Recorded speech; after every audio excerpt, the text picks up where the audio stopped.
نیا پاکستان شاید یہی تھا، لیکن اب ان کا جو ریٹیلیشن ہے، ان کی جو آگے سے رسپونڈ ہے، وہ بھی آپ دیکھیں۔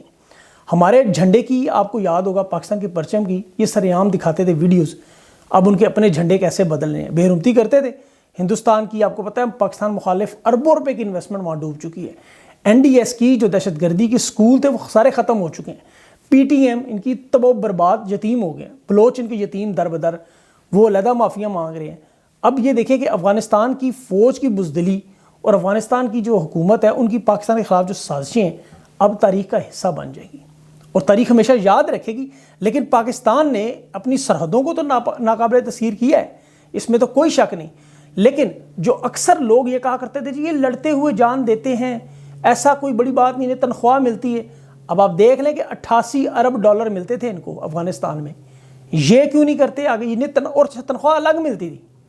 دنیا کا بہترین سب سے بڑا بجٹ ان کے پاس تھا، تنخواہ اپنی تھی، لیکن آپ کو پتہ ہے وطن کے لیے جان قربان کرنا، جذبے، وہ مائیں، وہ خاندان، یہ اسپیشل لوگ ہیں، یہ مارخور جیسی ایجنسی ان کے پاس نہیں ہے۔ اکثر لوگ جو ہے وہ مجھ سے پوچھتے ہیں، خاص طور پر انگریز لوگ، کہ جی یہ اتنی جلدی یہ سب فال ہوا، اس کی وجہ کیا ہے؟ میں اس کی بڑی وجہ جو دیکھ رہا تھا وہ یہ تھا، افغانی فوج کے جو جرنیل تھے ان کا جو فوکس تھا وہ صرف اور صرف تاجکستان، کرغستان، افغانستان میں فوجی ٹرکوں میں منشیات سمگلنگ کرنا۔ انہیں پتہ تھا آج جائے یا کل جائے ان کی حکومت نے چلے جانا ہے، تو جتنا مال بنا سکتے ہیں بنا لیں۔ اسی لیے جب انہیں للکارا گیا یہ سب غائب۔ اشرف غنی صاحب کے پاس جگہ کام تھی اور پیسے زیادہ تھے، انہوں نے جو ساری زندگی جو جنگ لڑی وہ سوشل میڈیا، ٹویٹر پر ہی لڑتے رہے، اسی پر زور رکھتے رہے۔ اب آن پیپرز اب اگر افغانستان کی فوج کی مجموعی تعداد دیکھیں تو وہ 3,52,000 تھی، اس لیے کہ وہاں سے ماہانہ تنخواہیں آتی تھیں۔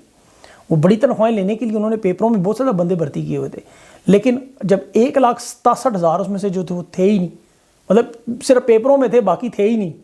اب جب وہ حقیقت کھلی تو اس فورس میں جو بھرتی کے لوگ ہی نہیں موجود تو وہ جنگ لڑے گی کیا؟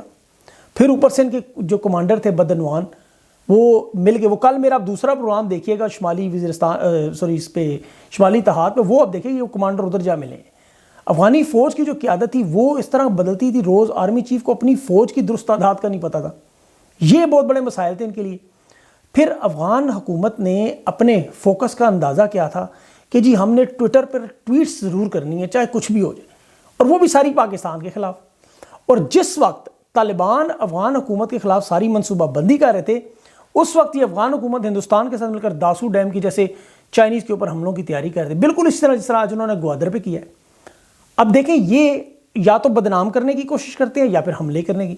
اب اپنے دفاع کے لیے افغان حکومت یہ سمجھ بیٹھی تھی کہ بھارت ان کی مدد کرے گا اور وہ پاکستان کے خلاف پراکسی وار شروع کر کے بنگلہ دیش کی طرح ایک بلوچستان کو بھی علیحدہ کر لیں گے۔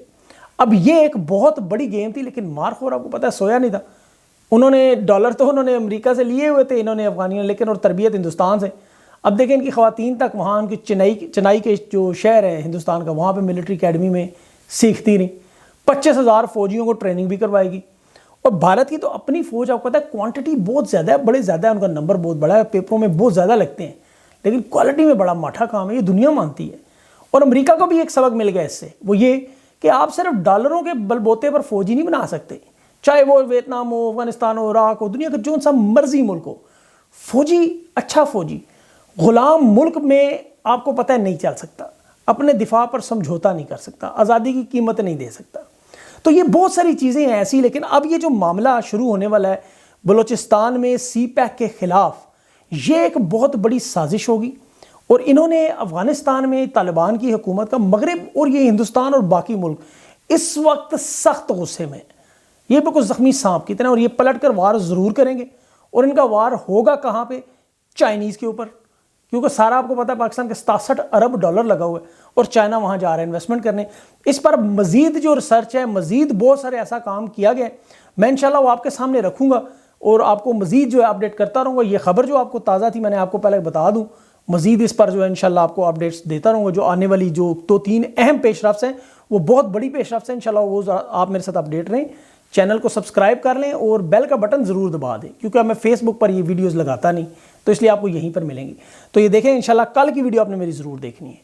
اگلی ویڈیو تک کے لیے مجھے اجازت دیں، اپنا خیال رکھیں، اللہ حافظ۔